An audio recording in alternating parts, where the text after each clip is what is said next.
So today I want to talk to you about informational interviews. They're my favorite thing. I'm not interviewing anybody because these are my babies. This is my soapbox. I love telling people about informational interviews.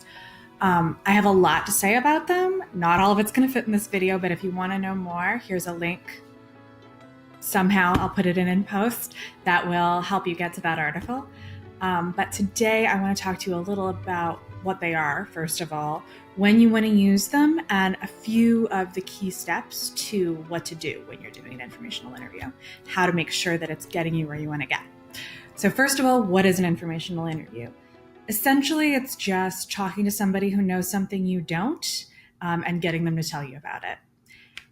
It's really, really straightforward. So I'm sure you can see there's applications for when you're running a business. There's applications for if you just want to learn about opportunities or explore a new area. But right now we're talking about how informational interviews can be used in the job hunt process. So in that process, I have a visitor.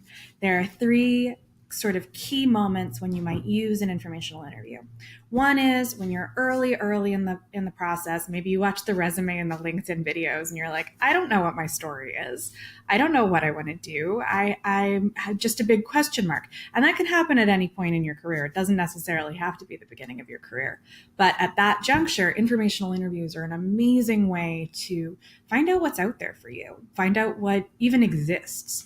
There are fields. I don't know if you guys have ever had that, but there was a point in my life when I started discovering that new fields existed that I had never even known were possible. And I didn't discover them until 5, 7, 10 years into being in the working world.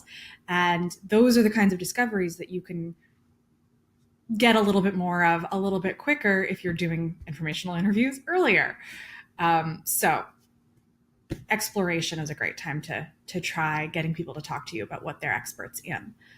When you're in the early stages of looking for work, so maybe you haven't officially left your old job, but you know it's something that you're thinking about in the back of your head, that's a great time to start doing informational interviews, reaching out to your network, seeing who's thinking about hiring 6 months, 12 months down the road, who's probably going to grow their business, what industries are doing what, just kind of feeling out what opportunities are out there and what is your network connected to. That's another great time to use informational interviews. And finally, the one that probably most of the people watching this video are interested in, informational interviews are great when you're full on in job hunt mode. So say you've already been trolling the job boards for hours a day. That's a great time to introduce the informational interview. It's a lot less draining. I mean, think about how much time it takes to find a job posting, customize your resume, customize your cover letter, and send that off into the void, and then take care of yourself, because that's a crummy feeling, versus finding somebody you think is cool or informative or connected, shooting them an email, setting up a coffee date, and getting to talk to them about what they do. Personally, it's a no-brainer for me. I love talking to people, but even for those who are a little bit less extroverted, it's a lot easier than sort of that subtle rejection of no response. So the first step is to shake your network. Look to who who inspires you, who's interesting, who might be connected to a company that you're interested in, or better yet, is the person in charge of hiring at a company you might be interested in. A lot of people say to me, I don't have a network.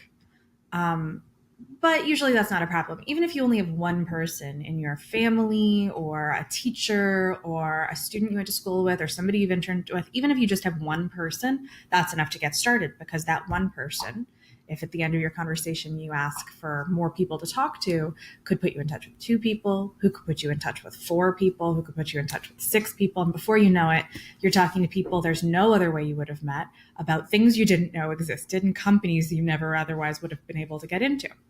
So it's kind of magic. I love informational interviews.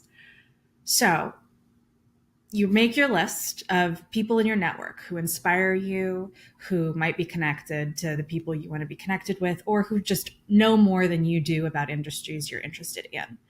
And make a nice little list, and then you're going to shoot out emails.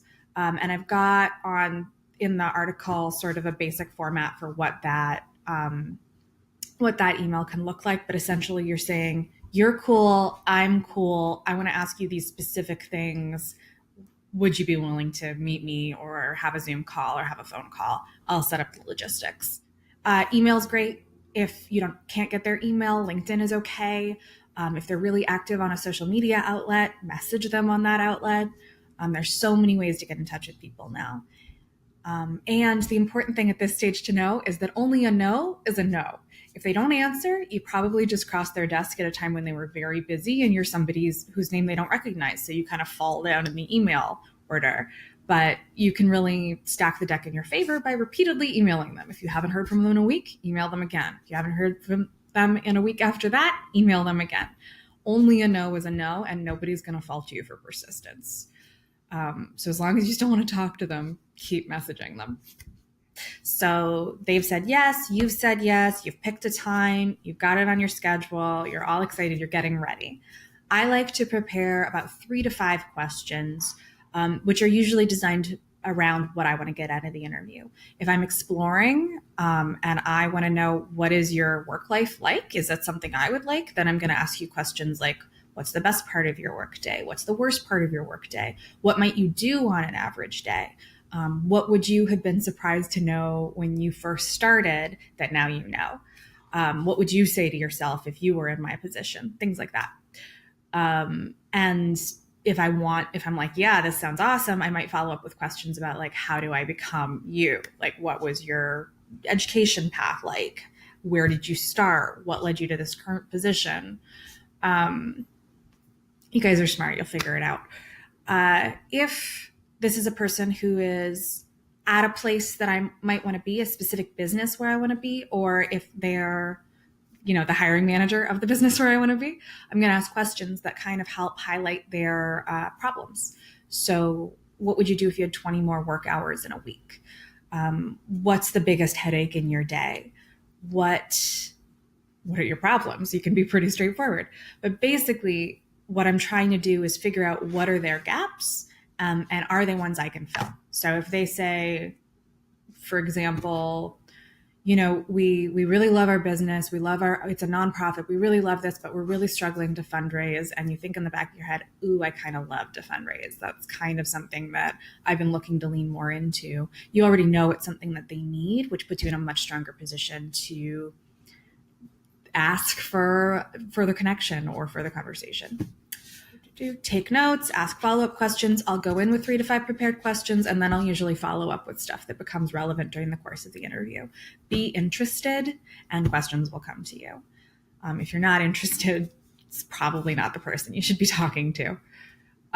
So finally, the real magic of these interviews is sort of happens at the end. Like, you've learned all of this stuff that you wouldn't have known otherwise, but then people are generous. And usually I'd say about half the time they say, so how can I help you?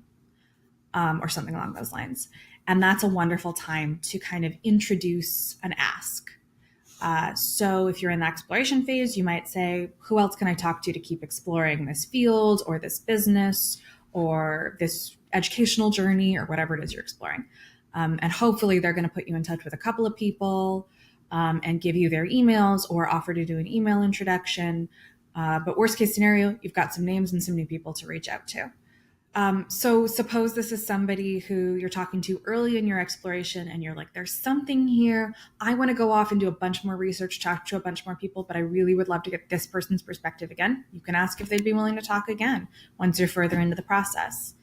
And then like the final real hard-nosed one, if you are in the throes of looking for work, you can ask if they're hiring. Be flattering, be nice, be normal, say something along the lines of, I've really enjoyed our conversation. What you've said has been so inspiring. I can see that things that intrigued me from the outside are true on the inside, thanks to talking to you. I'm curious if you guys are looking for someone like me. And they'll say, yes, we are. Or they'll say, maybe we'll keep you in mind for the future. Or they'll say, no, we're not right now. At which point, you're still in a good position because you can say, well, do you know anybody who does similar work? Or do you know anyone I could talk to? Basically, the only thing that can go wrong in this interview is if it's a complete dead end and you didn't want it to be. It's in your hands. You can ask questions until you get some way to move forward. So finally, thank them, be polite, follow through on what you said you would do. If you said you'd send them an article or a book, do it, and say thank you in an email, or cards are cute. I know somebody who sends coffee to people's offices, which I don't understand the logistics of, but is a very cute idea. And that's basically all you need to know to do an informational interview. So if you have a lot of yeah buts, I cover a lot of the big ones in that article. And if you have any further questions, I'm always available for follow up. So if you're hitting a brick wall, or feel like it doesn't work in your industry, or feel like there's some magic sauce you're missing, give me a shout. I'm happy to help you out. Good luck with informational interviews.